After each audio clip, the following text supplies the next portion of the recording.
ایک کیکڑا سمندر کے کنارے چل رہا تھا اور ہر 2-4 قدم کے بعد وہ پیچھے مڑ کے دیکھتا، اس کے قدموں کے نشان اس کو بہت خوبصورت لگتے۔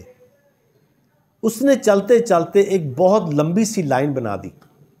پھر اچانک سے سمندر سے ایک لہر آئی، اس نے کیکڑے کے سارے پیروں کے نشان مٹا دیے۔ کیکڑے کو بہت غصہ آیا اور اس نے سمندر سے کہا کہ میں نے تمہارا کیا بگاڑا تھا جو تم نے میری ساری محنت پہ پانی پھیر دیا؟ میں نے اتنی محنت سے یہ لائن بنائی تھی، میں تو تمہارے دل میں رہتا تھا، تمہارے پاس رہتا تھا، تمہاری ہر بات مانتا تھا، پھر تم نے میرے ساتھ ایسا کیوں کیا؟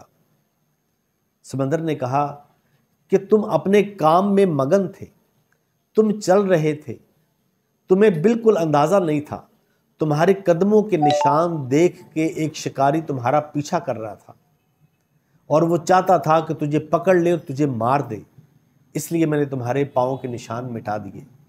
اسی طرح ہماری زندگی کے اندر بھی ایسا ہوتا ہے، ہمیں لگتا ہے کہ ہمارا کوئی دوست، ہمارا کوئی رشتہ دار سازش کر رہا ہے، ہم بنا جانے، بغیر سچائی کو پہچانتے ہوئے ہم رشتے توڑ دیتے ہیں۔